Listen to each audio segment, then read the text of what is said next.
Bonjour bien-aimés dans le Seigneur, que Dieu vous bénisse partout où vous nous suivez. Nous continuons avec notre thème « Produit avec le Saint-Esprit ». Aujourd'hui, nous allons lire un autre passage pour continuer à parler de ces sujets et à relever quelques éléments sur lesquels nous devons travailler avec le Saint-Esprit. Bien-aimés, nous sommes dans Zacharie chapitre 4, le verset 6 et le verset 7. La Bible dit « Voici la parole que l'Éternel m'adressa au sujet de Zorobabel. » Il dit « Ce n'est ni par la puissance ni par la force, c'est par mon esprit, dit l'Éternel. Qui es-tu, grande montagne, devant Zorobabel, tu seras aplani. » Les Zorobabel posèrent la pierre principale au milieu des acclamations. Bien-aimés dans le Seigneur, ce texte est merveilleux, c'est un texte que nous connaissons. Il s'agit de Zorobabel, ce gouverneur de Juda, fils de Shealtiel, qui est resté à Jérusalem après la déportation. Mais au moment fixé par Dieu pour reconstruire le temple, il a été chargé de superviser les travaux avec le souverain sacrificateur Josué et les autres.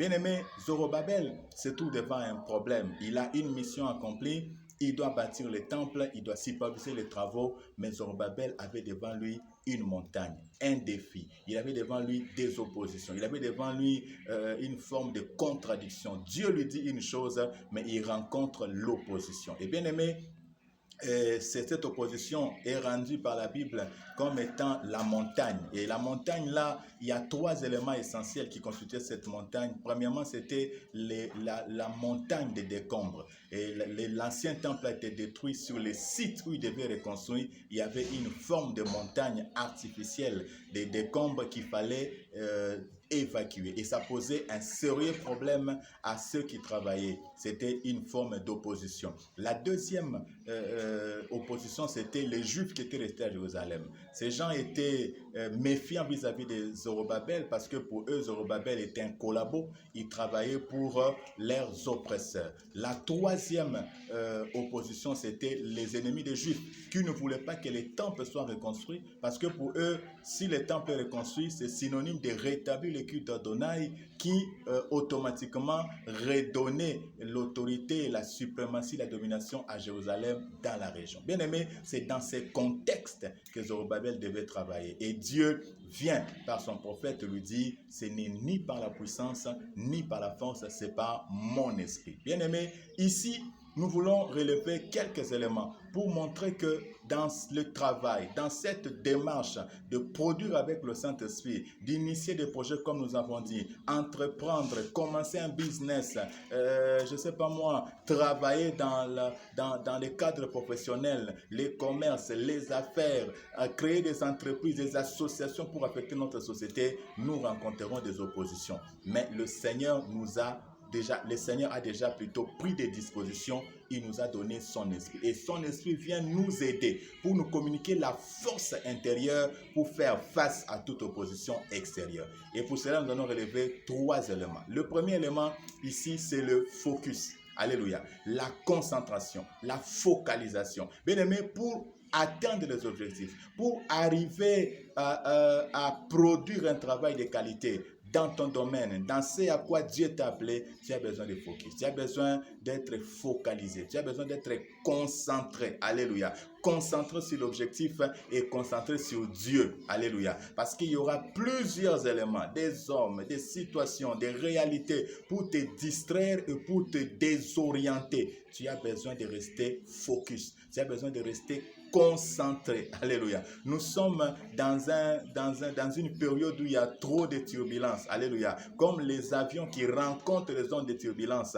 mais l'avion reste focalisé sur la direction New York. Nous avons quitté Paris pour New York. Ce n'est pas la zone de turbulence qui va nous faire rebourser chemin. Alléluia. Bien-aimés dans le Seigneur, nous avons besoin de rester focalisés. Le Saint-Esprit sait bien le faire. Alléluia. Parce que Zorobabel devait savoir au plus profond de lui, même s'il y a des ennemis de Jérusalem, même s'il y a des Juifs qui sont méfiants à son égard, mais il devait rester focus sur Dieu lui-même. Alléluia. Sur Dieu lui-même qui lui a donné la mission et qui tenait à ce que son temple soit reconstruit dans Jérusalem. Bien-aimé dans le Seigneur, tu as besoin de rester focalisé et le Saint-Esprit est là pour nous aider à le faire. La deuxième chose, ou le deuxième élément ici, nous voulons parler de la détermination. Alléluia. Ici, la détermination, nous le prenons comme engagement. Alléluia. C'est cet engagement. Tu t'engages à faire quelque chose. Tu t'engages, quel que soit le découragement. Parce qu'il y aura des gens qui viendront te dire, non, ça ne va pas marcher. Et comment tu penses que toi, tu vas faire quoi? Tu es capable de non, il y a déjà beaucoup d'entreprises, il y a déjà beaucoup d'associations, il y a déjà beaucoup d'églises, il y a déjà beaucoup de ceci. Donc, les gens viendront par leurs questions, par leur curiosité pour te faire comprendre que tu ne peux pas ou tu ne vaux pas. Mais bien aimé, reste déterminé. Alléluia. Tous ceux qui réussissent, la plupart d'entre eux ont été déterminés. Alléluia. Tu dois être déterminé. Et le Saint-Esprit nous donne la détermination. Alléluia. C'est une force intérieure. C'est un engagement pour braver toutes sortes de formes de découragement. Le Saint-Esprit sait bien le faire. Alléluia. La troisième chose, c'est la persévérance. Bien-aimé dans le Seigneur, la persévérance, c'est cette qualité de continuer. Alléluia. Malgré les obstacles, c'est cette capacité d'avancer. Alléluia. De ne pas renoncer. Alléluia. De ne pas abandonner, quelles que soient les réalités.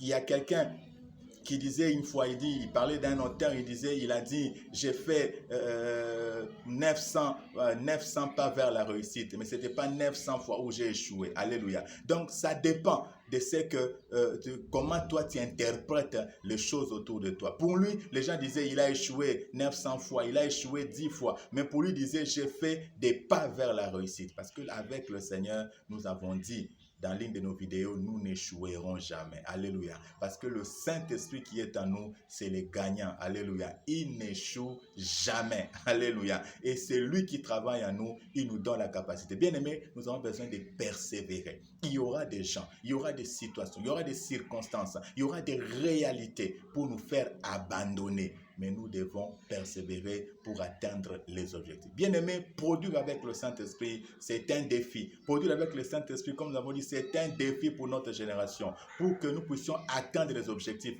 Nous avons besoin du Saint-Esprit. Nous avons besoin de coopérer avec le Saint-Esprit. Coopérer avec le Saint-Esprit, en un mot, nous voulons simplement dire, nous devons parler avec le Saint-Esprit, cultiver cette habitude, avoir cette habitude de parler avec le Saint-Esprit, l'écouter et obéir à ses instructions. Voilà ce que nous pouvons dire en un mot sur coopérer avec le Saint-Esprit. Bien aimé, en coopérant avec le Saint-Esprit, nous allons étonner le monde et nous allons accomplir la volonté de Dieu. Nous allons impacter notre génération et nous allons faire la volonté de Dieu parce que sa volonté est que notre contrée, notre environnement soit affecté. Bien aimé dans le Seigneur, que cette grâce vous soit communiqué. Que le Saint-Esprit en cette période de Pentecôte vous visite. Que votre niveau de coopération, votre degré de coopération puisse augmenter. Que vous puissiez revoir votre degré de coopération avec le Saint-Esprit. C'est-à-dire parler avec lui, cultiver un dialogue franc et un dialogue permanent avec le Saint-Esprit, l'écouter et obéir à ses instructions. Bien-aimés dans le Seigneur, je crois que l'an prochain, quand nous célébrerons la Pentecôte, tu auras des témoignages par ce que le Seigneur aura fait, pour ce que le Seigneur aura accompli par toi. Au nom de Jésus-Christ, reçois cette grâce partout où tu es, que le Saint-Esprit continue son travail en toi pour te communiquer la concentration, la détermination et la persévérance pour accomplir la volonté de Dieu. Que Dieu vous bénisse au nom puissant de Jésus-Christ. Amen.